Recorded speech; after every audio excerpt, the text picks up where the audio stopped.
Welcome to this video tutorial. The first thing you will have to do is you're gonna have to import your logo files.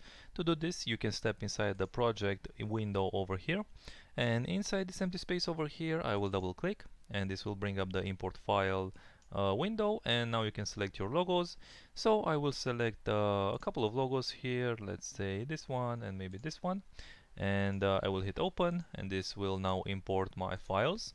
Then inside your edit folder you will have holder 1 composition and holder 2 composition. So if I step inside holder 1 composition, here you can see that there's a text layer, so you can either edit this text layer or basically whatever you place inside this composition will reflect in the main render. So for example, if I change this text, so let's do something like this, new text here, and if I go back inside this render composition, which you can access from your render folder, so double click and take a look at the frame here.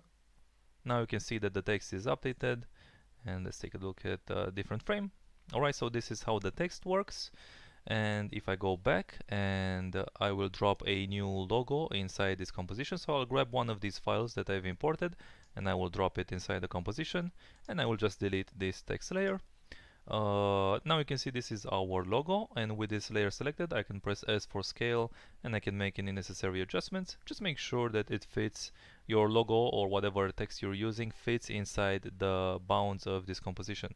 So if I go back inside the render composition, you can see your logo and how it will look in the final result. So the same thing goes for our second holder here, which is this guy.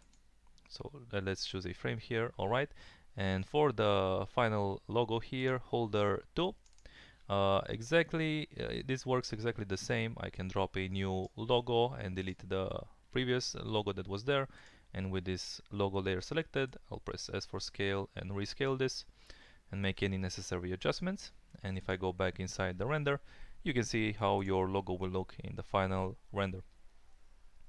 And you can preview some frames here, make sure that everything is working as it should. Alright, so let's talk a bit about the colors. Inside this render composition there will be a settings layer, and up top here where it says effect controls, and press F3 on your keyboard if you don't have this effect controls window opened. Alright, so that's F3. The first one will be the BG, so this is the background color, and you can change the color for this, and you can see how the results will be if you change the color. Experiment when you're using when you're choosing a color, make sure that you experiment not only with the color itself, for example if I choose this green, but also the saturation of the darkness of the color. So depending on what kind of color you're using, you might need darker tones or more desaturated tones.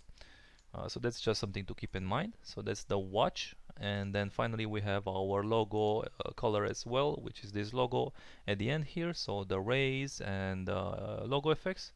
So you can change the color for that as well, and you can see that this green here is a little bit more desaturated and darkened, as opposed to having it fully saturated, which might cause some unwanted extra glow in your render.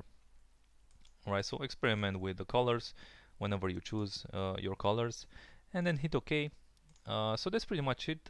After you've made all of your changes, you can go to composition and then pre-render. Inside custom AEV, you can select the format.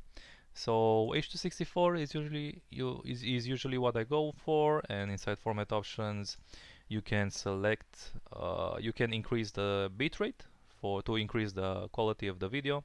Then hit OK, and don't forget to select audio output as well if you want to export the sound effects too. Hit OK and then hit render, and that's pretty much it.